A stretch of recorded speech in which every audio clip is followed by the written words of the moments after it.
All right. Wow, this is the maiden voyage of, well, I guess, Don, you would call this some sort of internet kind of, I don't even know how this works, but then again, I don't know how my toaster works. This is a chat with Don Jacobson, who wrote the book, It's a God Thing, and now It's a God Thing 2. And so, how are you doing, Don? You doing well tonight? I am doing well, JD. It's great to be with you again. Yeah. Now, the last time you were a lot more three-dimensional, I must say. Truly, I believe that you and I were enjoying a cruise somewhere with K-Love, and it was a wonderful time indeed. I think we ought to do that again. Let's do that right now. Come on, let's head out. We'll Okay. bring the laptops with us. Yeah, we could be doing this anywhere. Come on. I guess, Don, you would call this some sort of internet kind of. So we're getting a little bit of feedback, but we're working on that. We'll get that going. The first thing we'd like to start out with, though, Don, is like when you started out, what really led you? Matt is asking this question. What led you to do this to begin with? What was the catalyst for launching out with this series? You bet, JD. Well, it's a God thing. It's really about modern day miracles. And in the first book, the very first story of the first book is a story of my own hunting accident. And I basically, God just saved my life through this hunting accident. They wrote up it in guideposts, and I should be dead. Miracle after miracle after miracle. And basically, when that happens, when you start telling those stories, it just brings encouragement to hope to people, and they go, "Wow, God did that." And so and when you start telling your story, somebody else tells you their story, and next thing you know, you're talking to your friends at K-Love who know a lot of stories, and you're doing a book with her. And the rest is history, I guess. So the hunting accident. Now that's a pretty powerful story. I mean, can you maybe tell us a little bit? Unpack it. Maybe not lengthy, but just kind of give us a little Reader's Digest shot. It's no problem. I've got several hours here, JD. So, but I'll try to do it brief. Well, I'll have to call my wife and see if it's okay if I hang with. That's right. That's right. So yeah, briefly, I was 24 years old. The gunsmith had fixed the gun wrong. That's what he did wrong. What I did something really stupid with the gun. Ended up being shot in the stomach with a 12 gauge shotgun, and I hadn't told anybody where I was going. And nobody knew. And I ended up shooting myself actually in the stomach with a 12 gauge shotgun, and ended up laying out there 11 hours. And during that time, I should so be dead. I mean, so many different miracles happened. There was a BB. I thought I was going to die of a heart attack. I had this incredible pain in my chest, and what that was is one of the BBs was going through my heart in that moment, and you see my x-rays sitting over here in my lung. I mean, miracle. I mean, JD, probably 8 different miracles, and but it wasn't my time. I mean, in fact, I prayed this one prayer: God, if you're going to take me home, do it quick because it hurts. And in that moment, no voice from God, but I just knew if they found me before morning, I would live. And so 11 hours later, they found me, got me to the hospital. On the 8th day of critical, this buddy of mine came in who had found me in the woods. He said, Don, he said something about being in critical condition. And I go, I'm in critical? Are people afraid I'm going to die? And he goes, yeah, you're in critical condition. I said, tell everybody I'm going to be okay. Because I knew what God said. And so the very next day, JD, without warning, I was out of critical condition. It's like God was waiting for that proclamation. It changed my life. Ended up finishing up Bible school, ended up getting involved in Christian publishing, ended up talking to you. What a deal. Well, I cannot even imagine what you've gone through, but I just know that, we serve a big God, and all of these stories help us, help increase our faith. It helps increase mine. I think in sharing these stories is really important, and that's what you've done with this first book and with this series. Yeah, yeah. I read this psalm between the 2 books, JD. I forget which one it is right now, but it says, we will not hide these truths from the next generation, so that each generation anew can proclaim the glories of God. And it was, if we don't tell these stories, we're defrauding the generation. And we need to tell the stories, and it's incredibly, incredibly important. It's all of us, things happen to us so that we can be wounded healers, so that we can bear testimony to what God is doing, the good things He's doing in His people's life. So we have another question here, just came online. What advice can you give us who are still waiting for that right miracle? This is from Jasmine. What advice would you give us who are still looking for a miracle? I tell you what, I preached a sermon not too long ago called A Theology of Hope, JD, and that's one thing I said. I said, you know what, you got to know several things. You've just got to believe that God cares. You've got to believe that His glory is of more consequence than our comfort. And here's the thing: do I trust God with this? And that's hard, because sometimes, what if? Here's my big piece of advice to Jasmine, and this is a hard truth: is that most of us need to change our finish line. Where it says Jesus, for the joy set before Him, endured all the stuff that He was going to endure. Paul says these light and momentary afflictions are producing eternal weight of glory. And then you read the next couple chapters, it's like all this stuff that happened to Paul. I never knew anybody went through, and yet they said, in comparison. So I think we need to change our finish line. There's a great book out there, a popular book called Your Best Life Now. Jesus says your best life is later. So change the finish line. A million seconds from now is 12 days. A billion seconds is about 32 years. A trillion seconds is 33,000 years, JD. We've got to change the finish line. We've got to, like Jesus, our brother, our example, look ahead to what's on the other side. Maybe God knows that He can trust us with pain. Maybe He does. So I just want to say, sometimes people's answer to their prayer is beyond the grave, and that's a hard truth, but it's still true.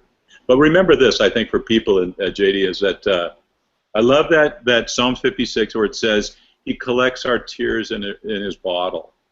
He writes down each one in His book. He knows. He's walking with us. He's there in our pain. And then finally I'd say this, and then Psalm 77:19 says, Your roadway led through the sea, your pathway through the mighty water, a path no one knew was there.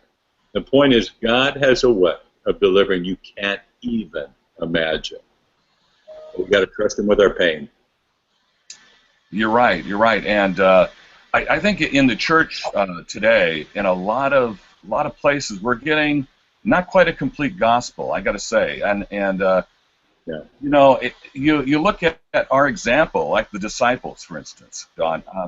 They didn't really end up like maybe the way that we'd want to end up. You know what I mean? Yeah, that's exactly right. After the first book, I was doing this interview, and somebody said, "What do you say to all these people that say that the gospel is about prosperity and it's about this and it's that?" And I go, I'd probably say respectfully, you're not reading the same epistles that I'm reading. Yeah. Because in this world you will have tribulation. Hello. And then that's what Jesus says. And then Paul says, all who even desire to live a godly life will be persecuted. It's just not the truth of the gospel. The whole idea is Emmanuel. God is with us in our pain. He walks with us. He carries us. And it's just, it's not. And what happens is we preach that message, and then people come up to these hard things, and like Jesus said in His parable, the cares of the world get them, and boom, they're gone. We got to tell the whole truth. Jesus is pretty busy trying to talk people out of following Him. Hey, do you realize I don't really have a place to lay down? We got to be, let Jesus invite people in, and quit trying. He'll convict and bring in. Yeah. Yeah, that's true. Now. But then again, you're not saying that God doesn't do miracles nowadays. Certainly, the whole series is proof that God is still in the miracle-making business, and He's still in charge, and nothing takes Him by surprise. And I have a question here from Brad, who is asking, what's your favorite story from this volume, the one that you just wrote? I mean, if you could pick one, I know it's kind of like picking your favorite child, but if you could pick one story. Well, George MacDonald, the novelist that inspired Tolkien and C.S. Lewis, he had 8 children. And people would ask him, so George, who's your favorite child? And he says, well, of course it's Peter because he's this. And then you go all the way through all of his kids. So how do you do that? I mean, hopefully we've got some of our authors listening. If I don't pick their stories, I'm in trouble. Now, the last book was easy because my wife's story was in there, JD. And so obviously I would pick Brenda's story, right? But I thought about that. I wondered if somebody might ask that question. And so I'm just going to open to the first story of the book, which I very much enjoy. I'm going to open it because it's the first story, not because it's my favorite, because I have lots of favorites. In fact, there's 57 or so favorites in this book, but I love this first one. It's a story of a little family. They're farming. They're in their truck. They're going up this hill, man, wife, baby, and all of a sudden the engine fails, and they're stopping, and the brakes fail. And she barely jumps out, and her last picture of her husband is of him trying to stand on those brakes and stop it, and it goes down the cliff and crashes. And she's looking and looking, and then all of a sudden she looks over, and here's her husband standing there. Not a scratch on him, not a speck of dust on him, nothing.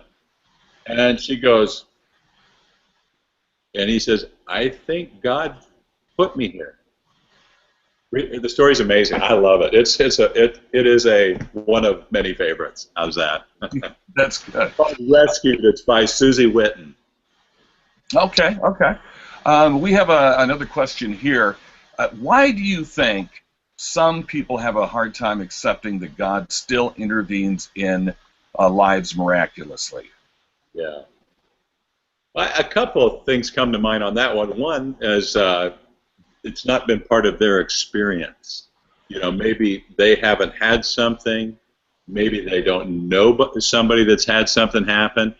And maybe God didn't do something for them. They prayed for that grandchild. They prayed for their son's failing marriage, and it didn't happen. Because they think that, hey, if I'm God and I've got all the power, I'd do that. So he didn't do that for me. I don't believe him. I don't believe he would, because I would. So we basically make God in our own image and say, because I would have, he should have, and therefore, because he didn't, I don't believe in him. I think that's at least part of it. I think it's disillusionment that God, I think our expectation of him is that he's this genie that we can, rub on the head and say, hey, God, I'll be at church Sunday if I get that little thing going. Yeah, it's legitimate. People are disappointed. People are disappointed with God and maybe don't understand him clearly. Yeah, I think so too. I think that I call it fast food Christianity, and I think that a lot of times we have this, maybe this kind of I dream of Genie kind of thing where, you're just not, it isn't working out like we think it should work out. Yeah. Boy, I'll tell you, it's, we have an idea, and it's kind of more of an American dream idea, I think, than it is actually biblically sound. No, I agree, and it's kind of like that. Going back to that Psalm 77:19 verse, your pathway led through the sea, a path no one knew was there, and it's like I'm always prescribing what I want God to do, and so is it, and so it's like he said, you know what, and so if I try not to think about things, because then dang, he won't use that one, so. His paths are mysterious, and when he does, what he does, why he does it, he's God. That's what Scripture said. His ways are above our ways. His thoughts are above our thoughts, and we aren't here for him. We're here for him. He's not here for us, but he is here for us because he's with us. True. I have a question here just popped in from Sarah. She wants to know, how do I share this book and the topic of God's miracles with someone that doesn't know Jesus? In other words, a non-believer. Yeah.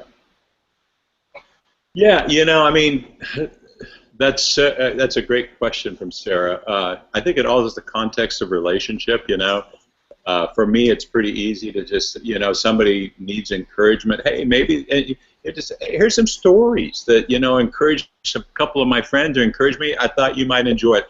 I especially like the one on page so-and-so. Make it personal, you know. Maybe pick a couple, 3 stories and maybe underline wow or whatever. Just make it personal because, you know, you get, I mean, this day and age, you get a big book without that personal appeal, you know, without that, without that, maybe it's dismissive. But hey, Bob, you know, JD, I was thinking about your situation the other day. I read this story in here. I thought about you, and I wanted to give you this book. Hope you enjoy it. You know, I just think it's the context of relationship always. You know, that's the most comfortable way. Yeah. Well, Don, we have a final question here, and this is from, and I can't see the question here. Let me see if I can pull it in a little bit. Final question from, I think it looks like Jess. This is the 2nd volume. Yeah. Why do a second It's a God Thing book? Yeah. Why a second one? Yeah, that's a great question, and I would say a couple of things. One, God's still doing miracles, JD. You know, He's still doing miracles, and you know, if you go to Amazon and check out all those comments from people, I mean, if I want to get encouraged, I just go read the comments on Amazon from people just talking about what the stories meant to them and how it encouraged them in their faith. You know, and since God's still doing this and people seem to be responding, hey, I'm collecting more stories right now for hopefully volume 3. And you know what? Jesus is going to be doing miracles till He comes back, and we want to be a part of that proclamation. And we're proclaiming His greatness, His goodness, His kindness, His mercy through these books. So that's why we're doing it. So a 3rd book? I hope so. Let's talk to the publisher. You call him, I'll call him. Between the 2 of us, we'll make this thing happen. We'll do that. Maybe even the 4th book of the trilogy. You know, we can do that. How does that work? I love it. Okay. Well, thanks for sharing. By the way, the book is out today.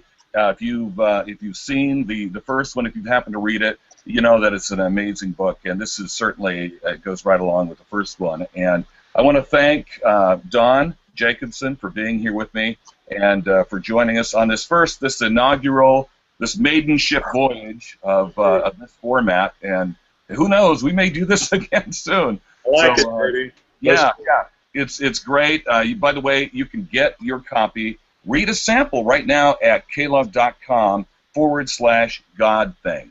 /godthing. Just remember klove.com/godthing, and you can read a little bit of that book and see what you're getting, but I think you'll be pleased. Awesome. Well, thanks, JD. It's been fun hanging out with you on a Google Hangout. Yeah, there you go. We'll do it again soon. I look forward to it.